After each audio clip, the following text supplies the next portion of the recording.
চলচ্চিত্রের বয়স কিন্তু বাংলাদেশে কম না, কিন্তু সেটাকে আমরা ধ্বংস করে ফেলেছি। এবং আমরা এই ধ্বংসটা করেছি কিন্তু পরিকল্পিতভাবে। টেলিভিশনের ধ্বংস করেছি আমরা, চলচ্চিত্র ধ্বংস করেছি, আমাদের সাহিত্য আমরা ধ্বংস করেছি, আমাদের কালচার আমরা ধ্বংস করেছি, প্রতিটা জায়গায় আমরা ধ্বংস করেছি পরিকল্পিতভাবে। কারণ এক নম্বর হচ্ছে এখানে বিদেশিদের আসতে যেন সুবিধা হয়, এই আশেপাশের দেশের কিছু কালচার যেন আসতে সুবিধা হয়, এটা একটা। আর দ্বিতীয়ত হচ্ছে এটার ভিতরে কোনো মানে ফাইন্যান্সিয়াল ইকোসিস্টেম তৈরি হয়নি কোনোটার ভিতরে না।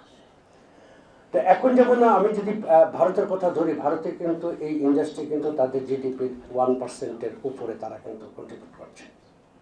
ওয়ারেজ আমরা আজকে শুনলাম বিটিভি 2,500 কোটি টাকা লস।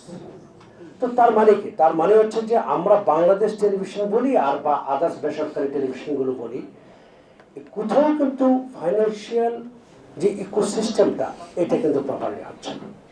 আমি নিজে টেলিভিশনে কাজ করি, এই টেলিভিশনগুলোতে সবগুলো টেলিভিশনের ক্ষেত্রেই আমি এই কথা বলবো, কোথাও কিন্তু ফাইন্যান্সিয়াল ইকোসিস্টেম নাই। কিছু কিছু মানুষ টেলিভিশনগুলোকে লুটপাটের জায়গা বানিয়ে ফেলেছে। কর্মচারীদের বেতন দেয় না, কিন্তু সে দেখা যাচ্ছে মালিক পক্ষ বা ম্যানেজমেন্ট তারা পকেট ভারী করছে। সো এই যে বিষয়গুলো, এই জায়গাগুলোতে যদি আমরা ঠিক করতে পারি, এবং সেটা অবশ্যই সরকারের আমার মনে হয় যারা এই এই এই জায়গাতে কাজ করছেন তারা হয়তো এটা আরো ভালো বুঝবেন। যেমন ধরুন আমি একটা উদাহরণ দিচ্ছি, টেলিভিশনে ভয়েস বোর্ড নেই। আপনারা জানেন কিনা জানেন, এখানে টেলিভিশন অনেকগুলো ক্যামেরা আছে, তারা জানে যে কোনো টেলিভিশনের বেতন যদি একজন ক্যামেরাম্যানের বেতন যদি 30,000 টাকা দেয়, আর একটা টেলিভিশন দিচ্ছে 60,000 টাকা। মানে কোনো ঠিক নেই, মালিকের উপর। মালিক খুশি তো আপনাকে 30,000 টাকা বাড়াই দিচ্ছে, মালিক খুশি না তো আপনাকে 30,000 টাকা কম দিচ্ছে। তার মানে হচ্ছে ওয়েস্ট বোর্ড থাকাটা একটা টেলিভিশনের জন্য অত্যন্ত জরুরি।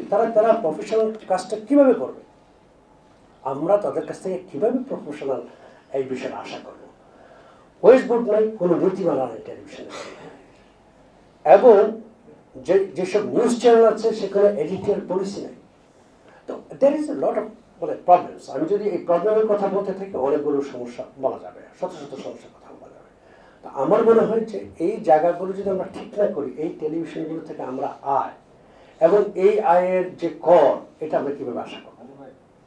তো সুতরাং প্রত্যেকটা জিনিস কিন্তু একটার সাথে একটা অঙ্গাঙ্গিভাবে জড়িত।